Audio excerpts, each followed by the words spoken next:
ارشاد فرماتا ہے وَلَوْ أَنَّهُمْ إِذْ ظَلَمُوا أَنفُسَهُمْ جَاءُوكَ فَاسْتَغْفِرُوا اللَّهَ وَاسْتَغْفَرَ لَهُمُ الرَّسُولُ لَوَجَدُوا اللَّهَ تَوَّابًا رَحِيمًا۔ اس کا ترجمہ ہے اور جب وہ اپنی جانوں پر ظلم کرے تو اے میرے روح تمہارے حضور حاضر ہو، اللہ تبارک و تعالیٰ سے معافی چاہے تو ضرور مصطفیٰ کریم صلی اللہ علیہ وسلم کی شفاعت فرمائیں اور اللہ تبارک و تعالیٰ کو بہت توبہ کرنے والا مہربان رات شہر مدینہ مصطفیٰ کریم کا شہر عام انسان کو نصیب نہیں ہوتی ہے حاضر، وہی انسان جا پاتا ہے جس کو سرکار علیہ السلام بناتے ہیں، وہی خوش نصیب ہوتا ہے جو شہر مدینہ دیکھ پاتا ہے، ہر انسان نہیں دیکھ پاتا ہے۔ اللہ تبارک و تعالیٰ وہ دن لائے جب ہم سب مدینہ شریف میں کون کون جانا چاہتا ہے مدینہ شریف بات کریں انشاءاللہ سب تو شہر مدینہ جب وہ دن لائے جب ہم سب مدینہ شریف میں تو ہم پر یہ بھی لازم ہے کہ اس شہر پاک کا ادب و احترام رکھیں، قدم بھی رکھیں تو ادب کے ساتھ رکھیں، قدم بھی رکھیں تو ادب کے ساتھ رکھیں، آواز پست ہو نگاہ نیچے ہو سب جھکا ہو دستہ وابستہ ادب و احترام کا مجسمہ بن کر حاضری کا شرف حاصل پیش کریں۔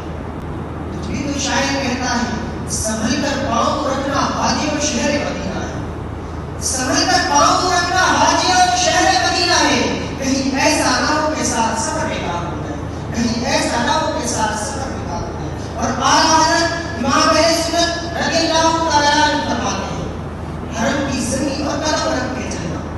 حرم کی زمین اور قدم رکھ کے چلنا، ارے سر کا موقع ہے ہو جانے والے، ارے سر کا موقع ہے ہو جانے والے۔ اور فرماتے ہیں مدینے کے فکر خدا تجھ کو رکھے، مدینے کے فکر خدا تجھ کو رکھے، غریب و فقیر و بھٹیرا رکھے، اے مجرم آقا مجھے ساتھ لے لو، اے مجرم آقا مجھے ساتھ لے لو کہ رستے میں ہے جا بچاتا والے۔ میرے عزیز دوستو اعلیٰ حضرت فرماتے ہیں چمک اس سے باتیں ہیں سب پانے والے، چمک اس سے باتیں ہیں سب پانے والے، میرا دل چمکا دے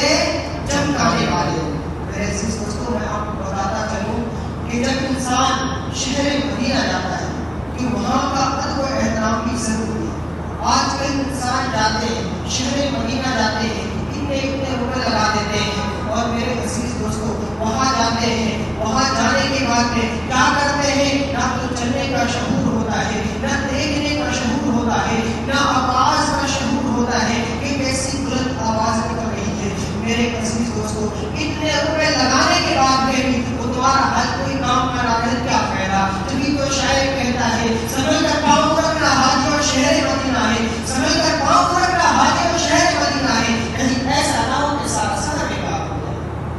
کہیں ایسا نہ ہو سارا سفر بیکار ہو جائے۔ میں آپ کو بتاتا چلوں کہ حضرت سلیمان علیہ السلام کا قصہ کہ اللہ کے نبی حضرت سلیمان علیہ السلام ایک مرتبہ پوری دنیا کا گشت کر رہے تھے، پوری دنیا کا گشت کر رہے تھے اور آپ کے زمانے کے انبیاء کرام اور علماء کرام بھی تھے اور آپ کے تخت کے کنارے جنات کھڑے ہوئے تھے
گزاریں گے اور وہیں آپ کا وصال ہوگا، وہیں مدفون ہوں گے اور وہیں آپ کی قربت بنائی جائے گی۔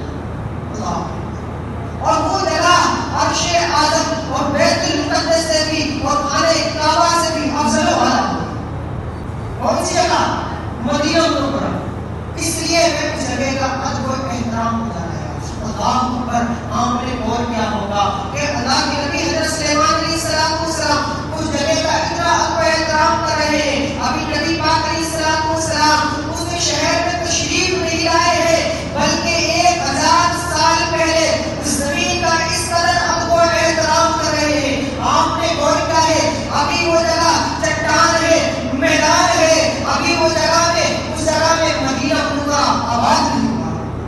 تب بھی حضرت سلیمان علیہ السلام اس قدر ادب و احترام کرتے ہوئے نظر آ رہے ہیں۔ آپ نے غور کیا ہے، اللہ کے نبی حضرت سلیمان علیہ السلام کہ اس زمانے میں ادب و احترام کرتے ہوئے نظر آ رہے ہیں، اگر آج حضرت سلیمان علیہ السلام مدینہ منورہ پہنچ جائیں اور جہاں آقا کریم صلی اللہ علیہ وسلم آرام فرمائے تو اس جگہ کا کتنا ادب و احترام ہے۔ جب 1000 سال پہلے اس قدر ادب و احترام کرتے ہوئے نظر آ رہے ہیں، اگر آج حضرت سلیمان علیہ السلام مدینہ منورہ پہنچ کر آقا کریم صلی اللہ علیہ وسلم جہاں آرام فرمائے تو کس قدر ادب و احترام کا عالم۔ ابھی تو شاعر کہتا ہے، سنبھل کر پاؤں رکھنا حاجب شہر مدینہ ہے، سنبھل کر پاؤں رکھنا حاجب شہر مدینہ ہے، کہیں ایسا نہ ہو کہ سارا سفر کے بعد ہو جائے۔ اور فرماتے ہیں میں مجرم آقا مجھے ساتھ لے کہ رستے